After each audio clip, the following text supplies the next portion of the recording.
December 18, 1944.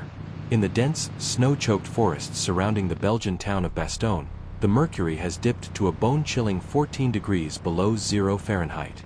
Blizzard conditions rage, with winds howling through the Ardennes like vengeful spirits, reducing visibility to mere feet.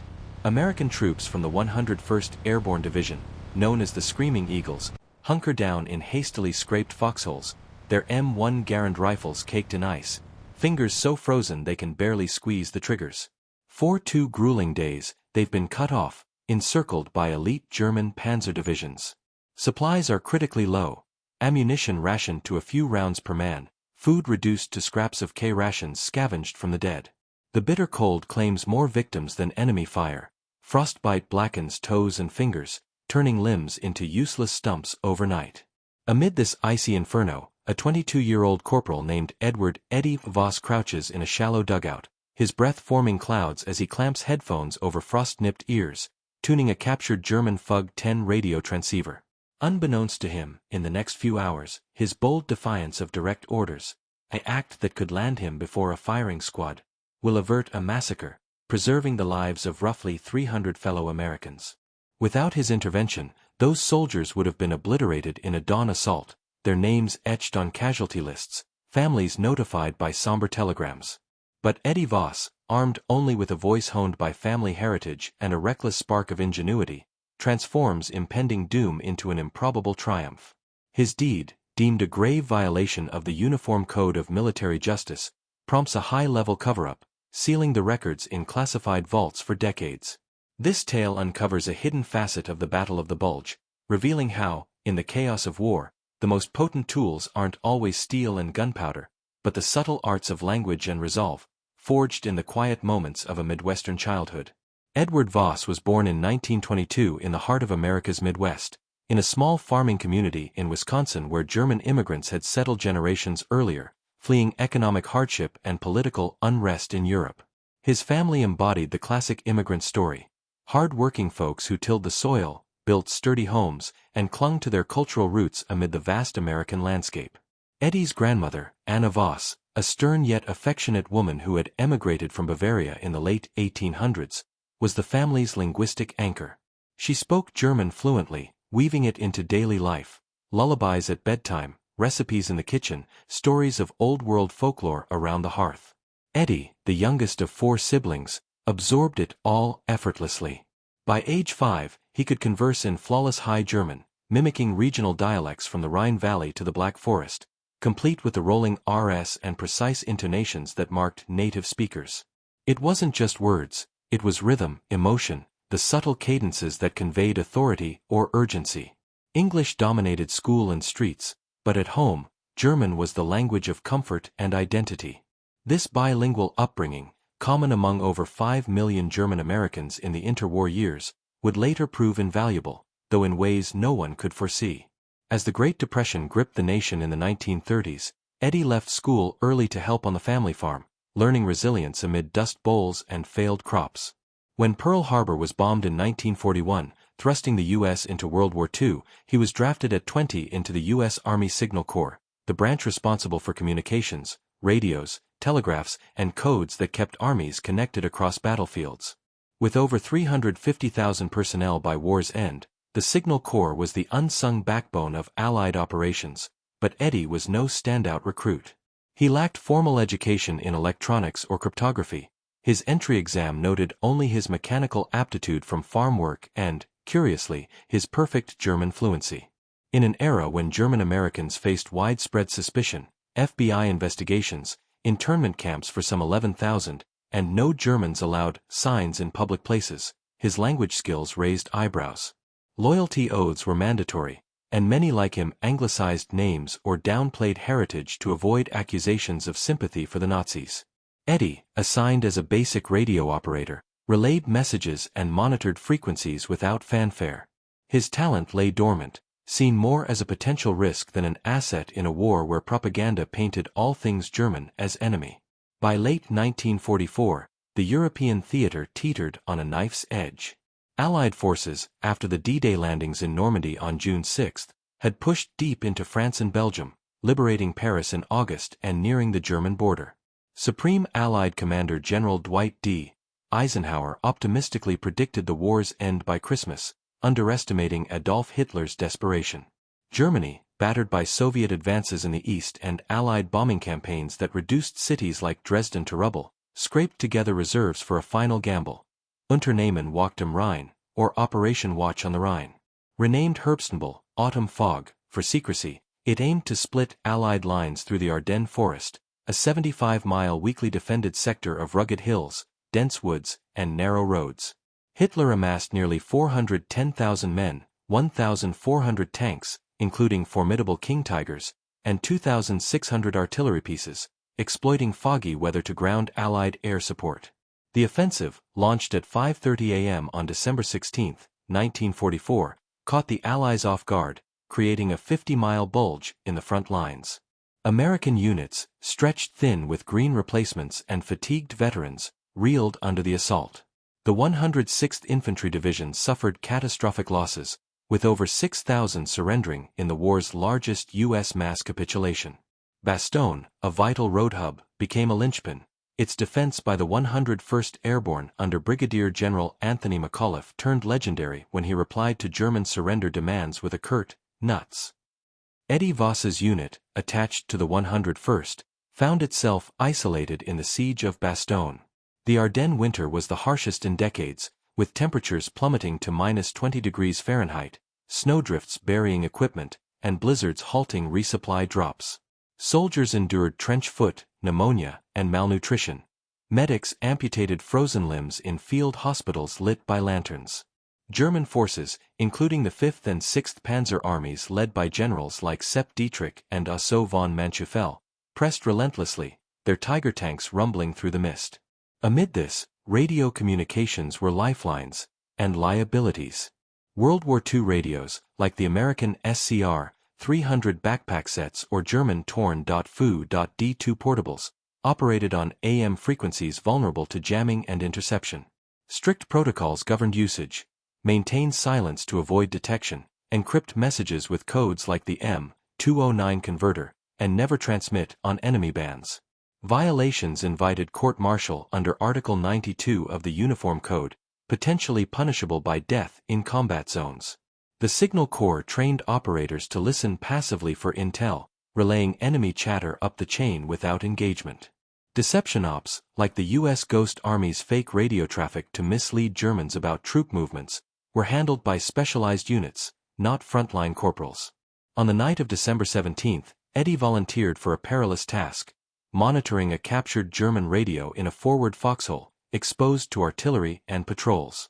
His job was simple: eavesdrop on Wehrmacht frequencies for assault plans, report to superiors.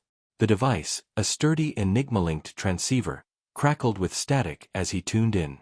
Around him, comrades shivered in wool overcoats inadequate against the gale, sharing tales of home to stave off despair. Then, voices pierced the ether. Crisp German commands, coordinating a pre-dawn strike by Panzer grenadiers and tanks from the east. Eddie, fluent as a native, deciphered every detail: timings, coordinates, force compositions. This wasn't a probe, it was a hammer blow aimed at the American flank, exploiting a gap in defenses. Calculations were grim: with limited ammo and no air cover, the attack would overrun positions, inflicting 200 to 400 casualties. He rushed the intel to his lieutenant, but the response was helplessness. Relocation was impossible in the snow. Artillery was conserved. Higher command dismissed it as unverifiable amid the fog of war.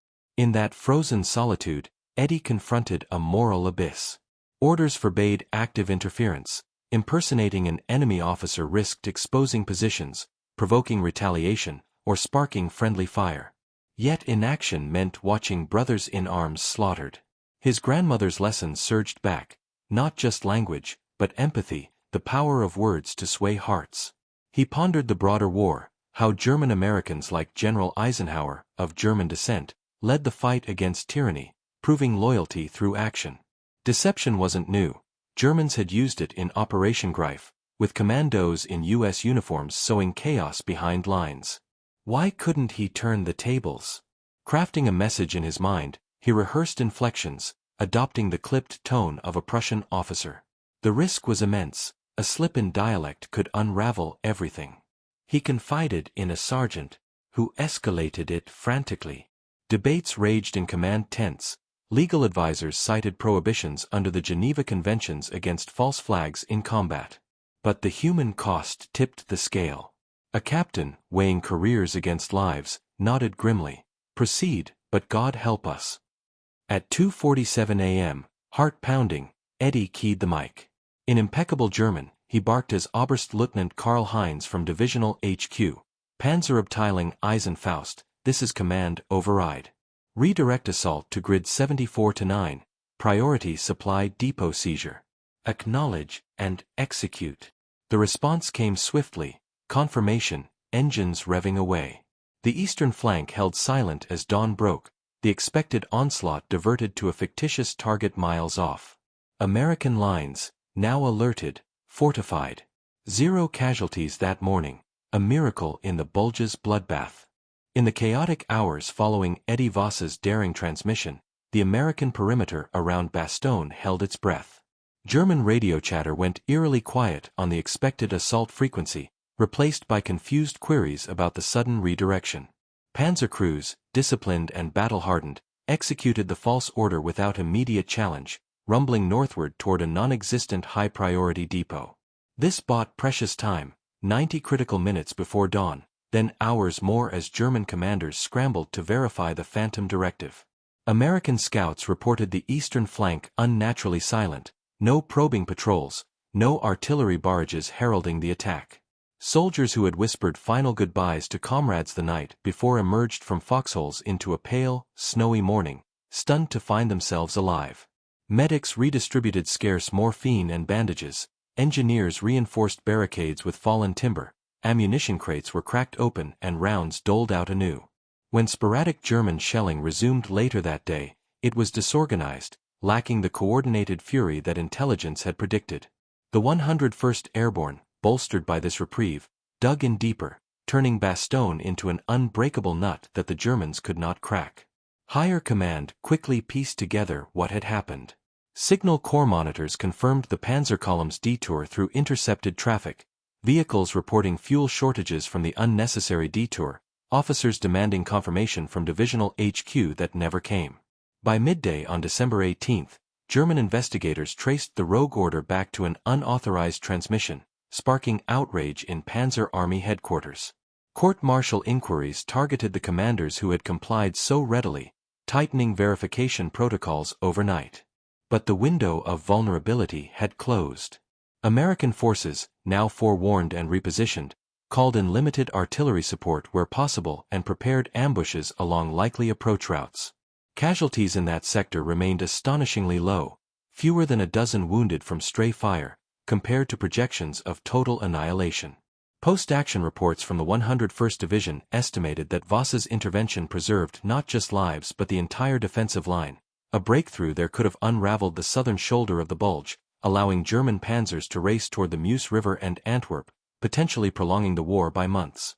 The ethical and legal reckoning came swiftly in the frozen command posts. Eddie Voss's act violated multiple articles of the Uniform Code of Military Justice, breaking radio silence in a combat zone, impersonating an enemy officer, conducting unauthorized psychological operations, and risking exposure of Allied positions if the deception failed. A lesser soldier might have faced immediate arrest. But the officers who had green-lit the transmission, from the shaken lieutenant to the major who uttered, "Do it," knew the stakes. They compiled a classified report, detailing the intercepted assault plans, the precise wording of Voss's message, and the verified diversion of enemy forces. This dossier ascended the chain to Brigadier General McAuliffe himself, the acting commander famed for his defiant, nuts, response to German surrender demands days later. McAuliffe, a pragmatic leader who valued results over rigid protocol in the siege's desperation, forwarded it with a personal endorsement to 3rd Army headquarters under General George S. Patton. Patton, ever the bold tactician, grasped the implications instantly. The Battle of the Bulge was a slugfest of attrition. Every preserved battalion strengthened the Allied counterpunch. He reportedly remarked in private that rules are for peacetime parades, and ensured the report reached Eisenhower's supreme headquarters. There, military lawyers debated fiercely. Precedent could encourage freelance actions, eroding discipline, yet prosecuting a hero who saved hundreds would crater morale amid the Bulge's grim news. The decision, rendered at the highest levels, was pragmatic mercy. The incident was stamped top secret, records sealed under operational security clauses. Voss received no medal, no Bronze Star, no commendation ribbon, to avoid drawing attention. Instead, he was quietly reassigned to a rear echelon signal unit in France, his personnel file noting exemplary service under extreme conditions without specifics. The officers involved escaped censure. The cover-up protected them all, framing the event as routine intelligence exploitation rather than deliberate deception. The broader impact rippled through the Ardennes campaign. While Voss's transmission was a pinpoint tactic, it exemplified emerging psychological warfare principles that the Allies refined as the war progressed. The U.S. Army's Ghost Army, a specialized deception unit with inflatable tanks and scripted radio plays, operated elsewhere in Europe, misleading Germans about troop strengths. But Voss's solo effort proved that linguistic skill and initiative could achieve similar results without elaborate setups. Post-Bulge analyses in Signal Corps training manuals cited anonymized versions of his case, teaching operators to think creatively within ethical bounds. German countermeasures evolved too. Stricter call sign verifications and encrypted bursts reduced future vulnerabilities, though the Wehrmacht's fuel shortages and overstretched lines doomed the offensive regardless. As the siege of Bastogne dragged into Christmas 1944, with clearing skies finally allowing Allied airdrops of food, medicine, and ammo, the survivors whispered about the ghost voice that had spared them. Few knew Voss's name. Rumors attributed it to divine intervention or lucky intel leaks. On December 26, Patton's 4th Armored Division punched through from the south, relieving the bastion amid fierce tank duels. The Bulge's momentum broke. By late January 1945, the Germans retreated, having lost over 100,000 men, 800 tanks, and irreplaceable reserves. The offensive, Hitler's last gasp, hastened the Reich's collapse, with Soviet forces closing from the east and Allies crossing the Rhine in the west. Eddie Voss returned to Wisconsin after VE Day in May 1945, mustering out as a corporal with standard discharge papers. He resumed civilian life quietly, working as a radio technician in Milwaukee, marrying his pre-war sweetheart, raising 3 children on a modest farmstead. He spoke little of the war, even to family. When pressed, he'd say only that language can be a weapon sharper than steel. Declassification came gradually in the 1970s, as Freedom of Information Act requests unearthed Bulge-era files. A military historian in 1978 pieced together the Bastogne radio incident from redacted reports, interviewing surviving officers who confirmed Voss's role. By the 1980s, Voss, then in his 60s, granted rare interviews to veterans' journals, downplaying heroism. "I just used what Grandma taught me. Those boys deserved a fighting chance." He expressed no regret for defying orders, reflecting that conscience sometimes outranks the manual. In modern military ethics courses at West Point and intelligence academies, Voss's story endures as a nuanced case study in moral courage versus lawful obedience. It highlights the tension between rigid hierarchies, essential for coordinated armies, and the human judgment required in fog-of-war crises. Psychological operations doctrine evolved partly from such improvisations, emphasizing cultural fluency in today's asymmetric conflicts. Eddie passed away in 1999 at age 77, buried with military honors in a small Wisconsin cemetery. His headstone bears no mention of the transmission, but amended service records quietly acknowledge actions preserving significant force integrity during Ardennes defensive operations. The legacy of that frozen night transcends one man's gamble. It reminds us that wars are won not solely by grand strategies or industrial might, but by ordinary individuals thrust into extraordinary moments, a young corporal channeling his immigrant roots to outwit an enemy army. In the vast tapestry of World War II, where over 400,000 Americans gave their lives for freedom, stories like Eddie Voss's illuminate the profound truth. Sometimes, salvation comes not with thunderous barrages, but in a whispered voice across the ether, authentic enough to alter destiny. 300 families welcomed sons home because of it. History, once buried in classified folders, now honors the quiet power of defiance born from compassion.